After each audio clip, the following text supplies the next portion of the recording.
ಹೆಚ್ಚಿನ ಮನೆಗಳಲ್ಲಿ ಹುಟ್ಟಿದ ಮಗುವಿಗೆ ಕಾಲಿಗೆ ಅಥವಾ ಕೈಗೆ ಕಪ್ಪು ದಾರ ಕಟ್ತಾರೆ. ಆದರೆ ಯಾಕೆ ಕಟ್ತಾರೆ ಅಂತ ಗೊತ್ತಾ?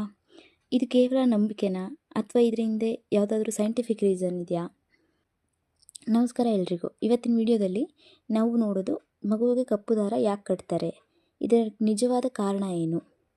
ನಮ್ಮ ಹಿರಿಯವರು ಹೇಳೋದು ಒಂದು ಕಾರಣ, ಆದರೆ ಸೈನ್ಸ್ ಹೇಳೋದು ಬೇರೆಯೇ ಕಾರಣ ಇರಬಹುದು.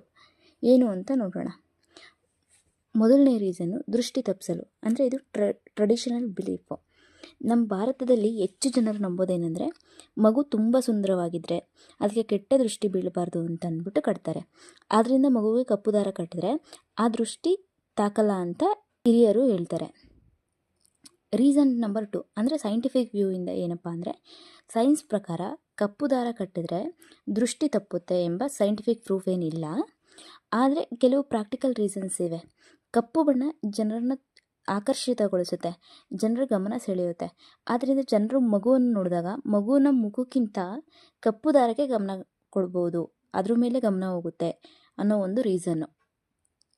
ಇನ್ನು ರೀಸನ್ 3, ಗುರುತು ಮಾಡಲು. ಮತ್ತೊಂದು ಕಾರಣ ಏನಂದರೆ, ಮಕ್ಕಳುಗಳನ್ನ ಗುರುತು ಮಾಡೋದು. ಅಂದರೆ ಹೊಸದಾಗಿ ಹುಟ್ಟಿದ ಮಕ್ಕಳಿಗೆ ಗುರುತಿಸಲು ಕೆಲವರು ಕಾಲಿಗೆ ದಾರ ಕಟ್ಟೋದು, ಕೈಗೆ ದಾರ ಕಟ್ಟೋದು, ಈ ಥರ ಮಾಡ್ತಾರೆ.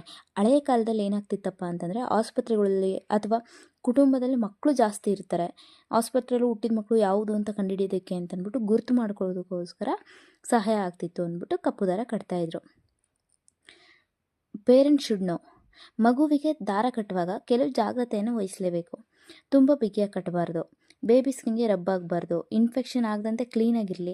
ಬೇಬಿಗೆ ಡಿಸ್ಕಂಫರ್ಟ್ ಇದ್ದರೆ ಅದನ್ನು ತೆಗೆದಾಕ್ಬಿಡಿ. ಒಟ್ಟಲ್ಲಿ ನೋಡಿದ್ರೆ ಮಗುವಿಗೆ ಕಪ್ಪು ದಾರ ಕಟ್ಟುವುದು ಸಂಪ್ರದಾಯ ಮತ್ತು ನಂಬಿಕೆ ಎರಡೂ ಹೌದು. ಇದಕ್ಕೆ ಯಾವುದೇ ಸೈಂಟಿಫಿಕ್ ಪ್ರೂಫ್ ಇಲ್ಲದೇ ಇದ್ದರೂ ಕೂಡ ಸರಿಯಾಗಿ ಕಟ್ಟಿದ್ರೆ ಯಾವ ಸಮಸ್ಯೆನೂ ಆಗೋಲ್ಲ. ನಿಮ್ಮ ಮಗುವಿಗೆ ನೀವು ಕಪ್ಪು ದಾರ ಕಟ್ತಿದ್ದೀರಾ? ಹಾಗಿದ್ರೆ ಕಮೆಂಟ್ ಬಾಕ್ಸಲ್ಲಿ ತಿಳಿಸಿ. Thank you for watching.